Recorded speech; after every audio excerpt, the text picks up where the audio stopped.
Hello everyone, welcome to Vicar David's 60-second slot.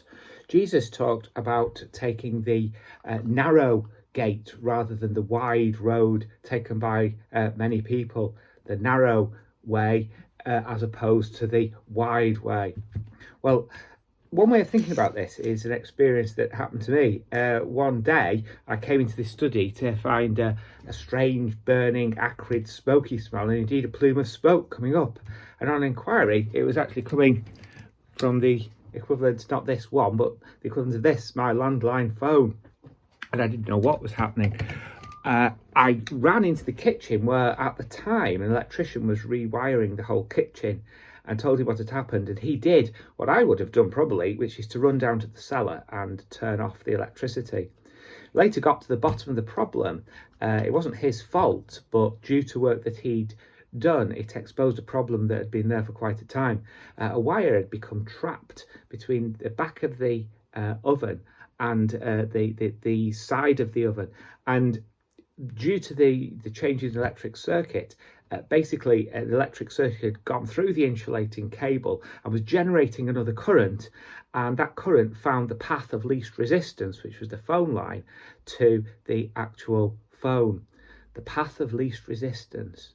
It went to where it could go to Earth, basically. Now, I'm not an electrician, I'm not a physicist, but I know that electricity will, like anything that flows, will always find the path of least resistance. Pour some water on any surface and you'll be sure that that water will find its way down the easiest way to get to the floor because of gravity. Well, electricity doesn't work on gravity, but it works on the principle of finding the easiest way to get to something.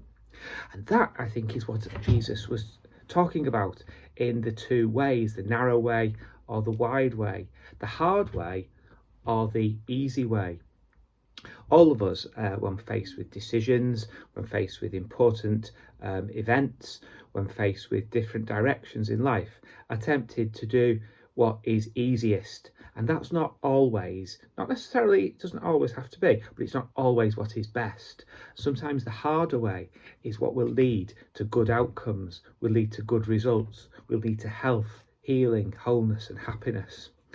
We're tempted, aren't we, to take the selfish, self-indulgent, easy way rather than the way of sacrifice, the way of serving others, the way of seeing the world in different terms.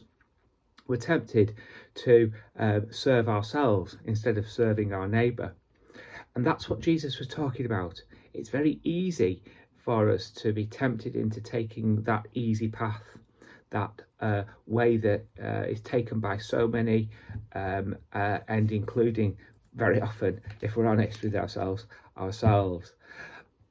But often, and certainly sometimes, the path that is hardest, the path that's challenging, the path that's difficult, the path that's uncomfortable is the one that will lead to the joy and the peace, the wholeness, the happiness, the redemption and the blessing that Jesus himself holds out for us. Thank you for watching, and God bless you.